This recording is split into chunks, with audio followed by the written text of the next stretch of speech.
With that controversy hovering around Harbaugh, Texas Longhorns don't have their starting quarterback. SC free-falling. Washington, Joel Klatt, the voice of college football, now joins us in the herd. He's got his podcast, the College Football Podcast, Joel Klatt Show. World's best cup of coffee. Congratulations, everyone. Nobody believes it except the diner. That's right. No, that's right. All I can think about is that scene from Elf. Okay, we got a lot of things to discuss. So I want to go back. The Harbaugh thing is hovering. Sure. Raiders now have an opening. There's different pictures every day of this kid, this staffer. He's over at Dunkin' Donuts. I feel like behind the glazed donut section, sneaking a look at Ohio State. I feel like we're a day away from getting a Connor Stallions picture on the grassy knoll. It's just it's incredible. Where are your sources saying this puppy is at? It's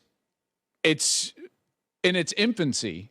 Everyone wants this to come to fruition this year, and I don't think that there's any chance that anything comes to fruition this year, just by NCAA bylaws in and of themselves. Let's just say, for sake of argument, that the NCAA gave a notice of allegations to Michigan tomorrow. All right. Bylaws say that they've got 90 days to respond. That's right. Season's over. Yeah. So, everyone's like, well, someone's going to have to do something this year. No one's going to do anything this year. This season is going to play out. And now, by the way, you actually get a cleaner back end of the season than what you would if this didn't come out until after the year. In a lot of ways, it's better that it came out now versus after the season, because now there's no cloud of suspicion over what's going on from, 2 weeks ago through the remainder of the season. I know that doesn't make anybody feel better who feels like they've been That's not our job. wronged, but that's not my job. Right, exactly. So where are we at? I still think it's somewhat in its infancy. I think that the public is more interested in this than most because of the parties involved, because it's Jim Harbaugh, and nothing's going to happen by the end of this season. And we'll see. And by the way, I have heard that the extension is back on the table. I wouldn't be shocked if he signs an extension at Michigan soon. I'm so happy with that. I just wouldn't be surprised. Now, I don't know if he will, but I do know that their leadership is still comfortable with we still need to lock them up. They should be. Yeah. Yeah, I'm comfortable with them thumping Ohio State every year. You comfortable with that in Columbus? That's what he's doing. I mean, he has the last 2 years. Yes. Yeah, 2 years in a row. Now, as you well know, I aid you in this 15-minute process every week.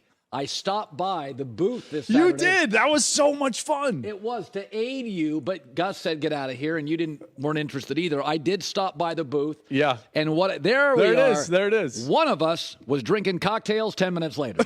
It wasn't Joel and Gus. Okay. It was great to see you guys. That was fun. I appreciate you coming by. Oh, loved it. So, I've watched Oregon live twice. Okay. They make no mistakes. It's the best Oregon team I've seen. The Mariota Chip team was more fun.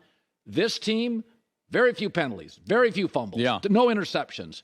I watched them and I thought to myself, I say without a doubt, Michigan, Georgia, and Oregon are in the playoff. I don't know if Texas can get through this stuff without their quarterback. You'll know this weekend. Yeah. But your interpretation of what you saw, that is the most complete Oregon team I have ever seen.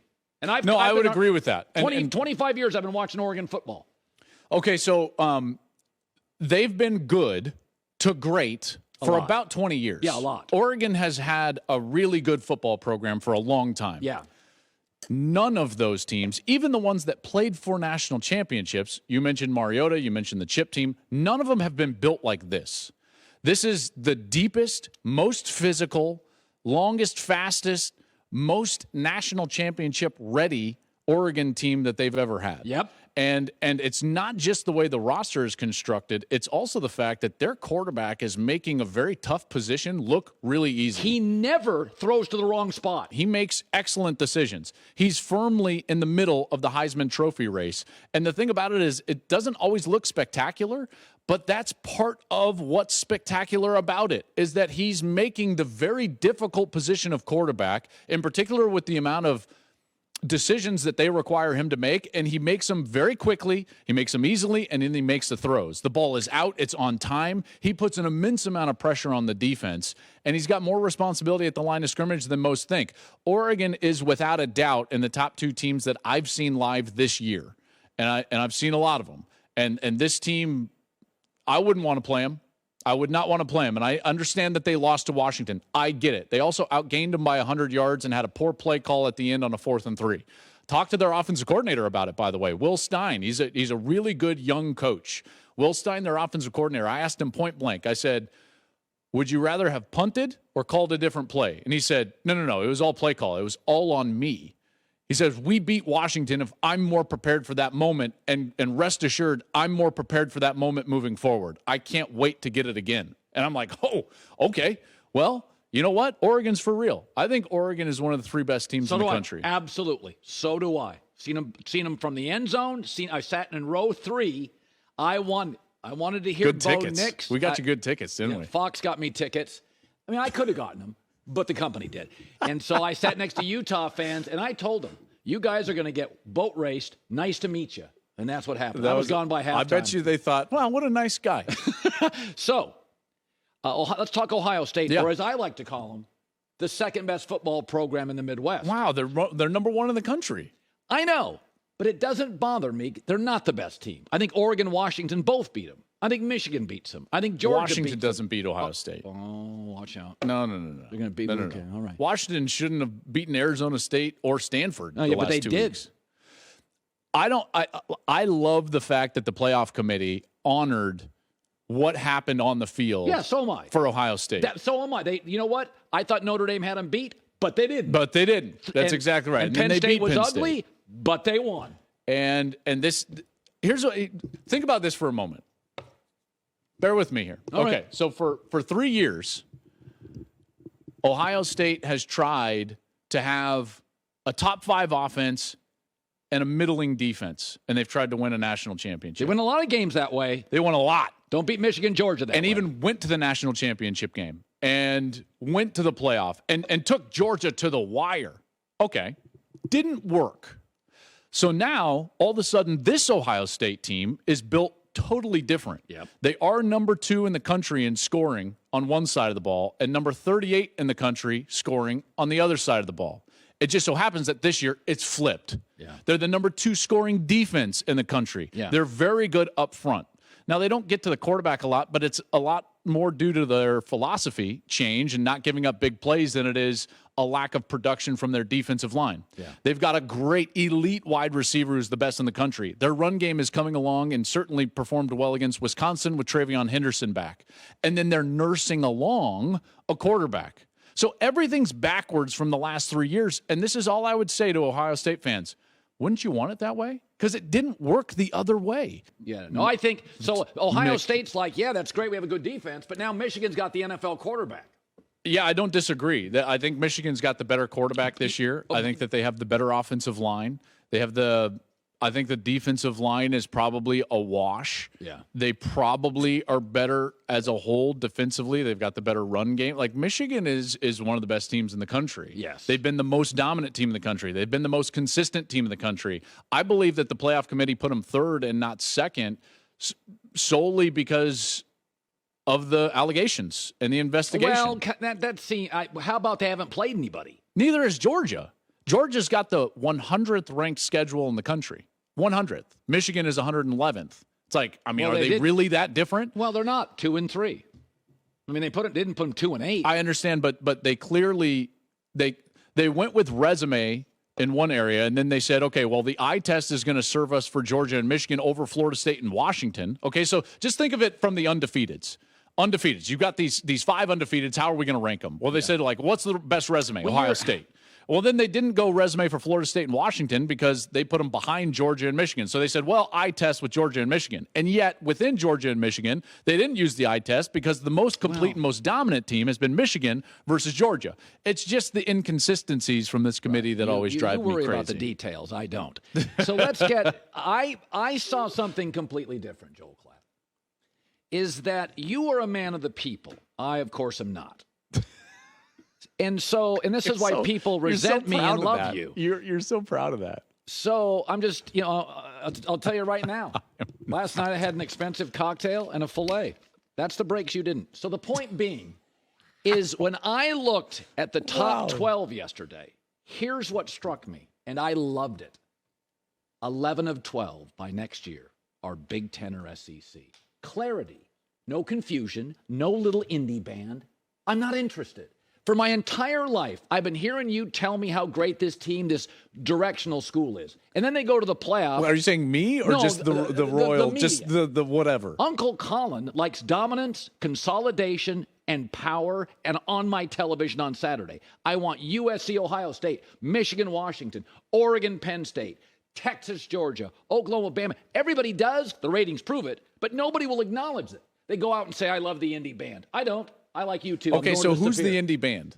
The indie band are the Cincinnatis and Boise States, and I grew up in that territory. I get it. I went to a directional school.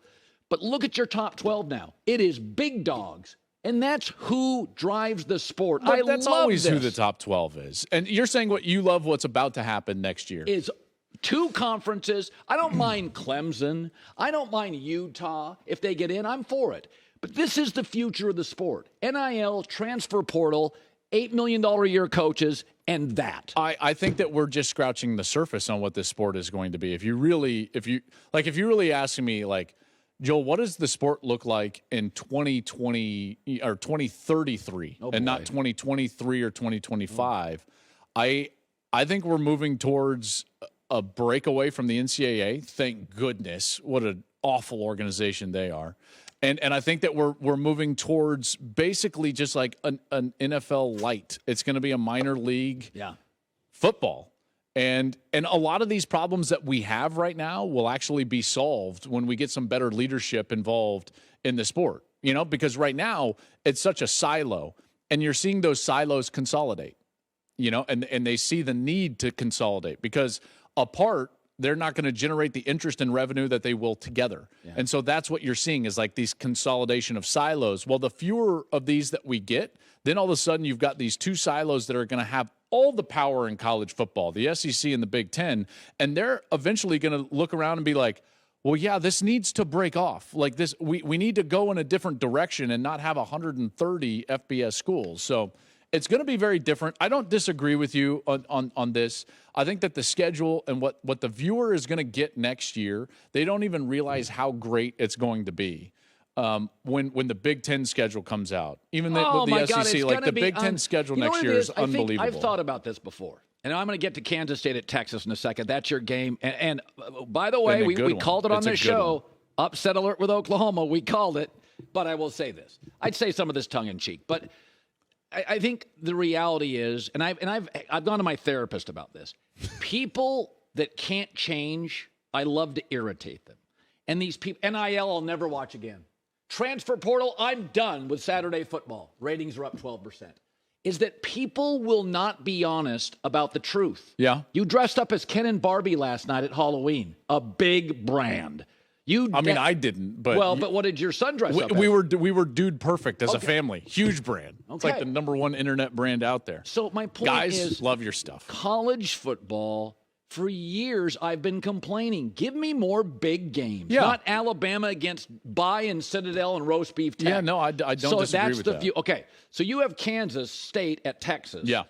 Texas now is Malik Murphy. They go and backup quarterback. Yeah, Quinn Ewers has a separated AC joint. Okay. I dealt with this, and he won't probably be back. And so backup quarterback against the defending Big 12 champs. So let me ask you. Kansas State's got a lot of experience. Yes. I called the upset alert last weekend. This feels like an upset alert. I don't disagree with that. And I don't think people don't understand, how good Kansas State is. All 5 linemen returning from a year ago.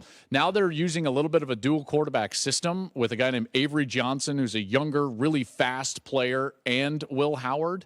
And Texas has struggled with running quarterbacks during the course of the year. And every time these teams play, like 6 of the last 7 years, it's a 4-point game. Yeah, it's a close game. That's what Kansas State does to you. And they don't make mistakes. And they're really good in the red zone, both offensively and defensively. Texas is going to have to play really well. If they think that they can just sleepwalk through this and it's like, oh, it doesn't matter that our backup is in there, this is going to be a very difficult game for Texas, even at home. And we could be seeing a little of this all shake out. By the way, OU goes to Oklahoma State in the last bedlam. That's going to be – Oklahoma State's 4-1 all of a sudden in the conference. They've got the leading rusher in the country. There is a plausible scenario where at the end of the day, both Texas and Oklahoma could be looking up in the Big 12 race and being like, we can't make the Big 12 championship game.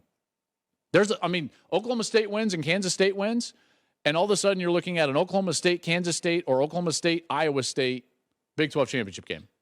Hi, everybody. Thanks for watching. Subscribe here to get the latest from the show. Also, be sure to check out more of the best clips from The Herd or go watch a few segments from other shows on FS1.